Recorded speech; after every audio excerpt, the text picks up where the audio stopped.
Bonjour et merci de nous rejoindre et bonjour à vous Florence. Bonjour. Vous êtes la présidente du MCI, le Mouvement pour la coopération internationale, et vous défendez les droits des peuples autochtones, dont les Mbia Guarani. Les Mbia Guarani vivent dans les forêts du nord de l'Argentine. Ils ont subi des déplacements forcés, des entreprises forestières se sont accaparées leurs terres. Ça veut dire qu'aujourd'hui, ils ne vivent plus sur leurs terres traditionnelles, là où vivaient leurs ancêtres, c'est juste? Alors effectivement, les Mbia Guarani ont dû être déplacés, se sont déplacés, ils ont suivi différentes stratégies. Aujourd'hui, ils sont revenus sur leurs terres où ils se sont établis sur des terres qu'ils occupaient avant. Mais effectivement, ils sont en prise avec des propriétaires terriens, en tension constante pour pouvoir rester sur leurs terres traditionnelles et également pour préserver leur forêt qui est finalement leur mode de vie, dont dépend leur mode de vie.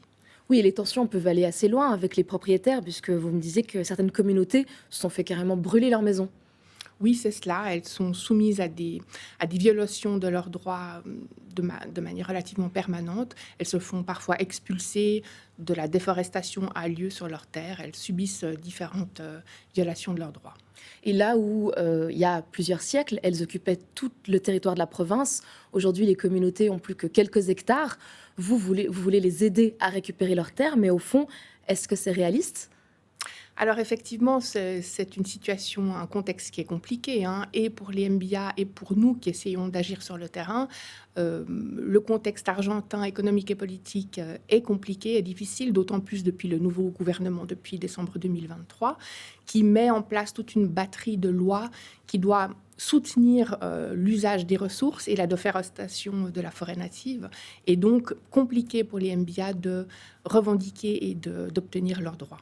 Mais malgré tout, vous voyez de l'espoir, puisque vous les aidez quand même dans cette démarche. Alors effectivement, on a de l'espoir, mais c'est un peu une lutte inégale de ressources et de moyens. C'est un peu David contre Goliath. Mais le MCI estime qu'il est justement nécessaire de soutenir et notre partenaire local et les MBA dans leur lutte pour faire respecter leurs droits. Vous avez un collègue qui s'est rendu sur place auprès des Mbia Guarani. Il a ramené des images, on les regarde et on en discute juste après. La province de Misiones, dans le nord-est de l'Argentine, abrite des communautés Mbia Guarani, un peuple autochtone d'Amérique du Sud. Ces communautés occupaient autrefois toute la province, mais aujourd'hui leurs territoires traditionnels ne sont pas reconnus et des entreprises forestières se sont accaparées leurs terres. Un drame pour eux puisqu'ils dépendent en grande partie des ressources naturelles de la forêt pour subvenir à leurs besoins. Avant la venue de l'entreprise forestière Arauco, la situation était meilleure pour nous, parce que nous avions des ressources naturelles, nous avions les remèdes dont nous avions besoin. Mais ces 20 dernières années, la situation s'est aggravée, les ressources viennent à manquer. Les communautés autochtones ont des droits en Argentine, mais les lois ne sont pas respectées. Alors le MCI et son partenaire local, EMIPA, veulent renforcer les capacités du peuple Mbia Guarani à faire valoir ses droits territoriaux. J'ai participé à un atelier sur les droits autochtones parce que je m'intéresse à mon territoire. Il se situe proche d'Iguassou et du parc provincial. Les communautés Mbia Guarani sont régulièrement victimes d'expulsions. Quand nous sommes revenus sur les terres de nos ancêtres, il y avait des plantations de pins. Pour nous, c'était très compliqué parce qu'il n'y avait pas d'arbres, pas d'eau.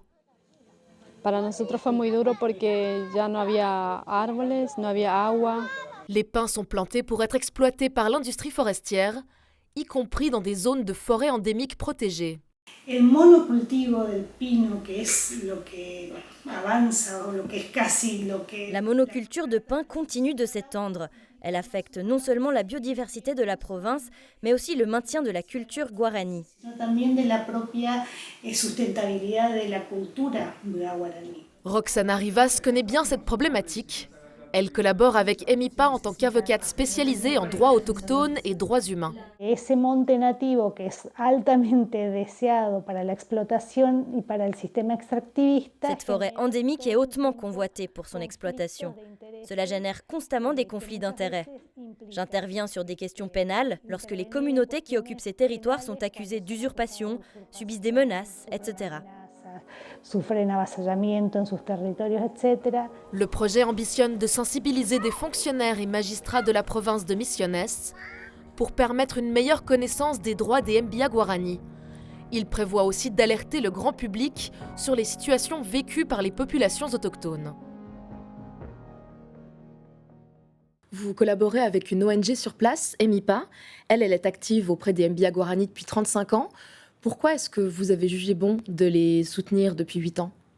Alors, EMIPA connaît extrêmement bien le terrain, donc le contexte national et local, a développé des liens de confiance avec les communautés Mbia Guarani et surtout, EMIPA a les mêmes valeurs que la MCI en termes de modalités d'action sur le terrain. Tout d'abord, il s'agit de répondre uniquement aux demandes et aux sollicitations des Mbia Guarani et aussi d'agir pas uniquement sur les causes, mais également pas seulement sur les conséquences, mais aussi sur les causes des inégalités structurelles et de la vulnérabilité. Dans votre projet, il y a plusieurs axes forts. Il y a déjà d'une part soutenir les assemblées des représentants de communautés. Ce sont donc des assemblées qui ont lieu une fois par mois. Les représentants de communautés se réunissent pour discuter des différentes problématiques qu'ils rencontrent. Vous donnez aussi des formations en droits territoriaux au Mbia Guarani et vous avez engagé une avocate. On l'entend dans le reportage, elle s'appelle Roxana Rivas. Quel est son rôle aujourd'hui et pourquoi est-ce qu'elle est si importante ? Son rôle est absolument crucial. Il permet de faire avancer et puis même d'atteindre certains objectifs que EMIPA avait déjà commencé il y a des fois 20 ans, 10 ans. Simplement, par exemple, elle a pu obtenir une titularisation pour 4 ou 5 communautés dans une vallée qui concerne plus de 100 km². Donc c'est une atteinte des objectifs qui est absolument fantastique après plus de 20 ans de lutte.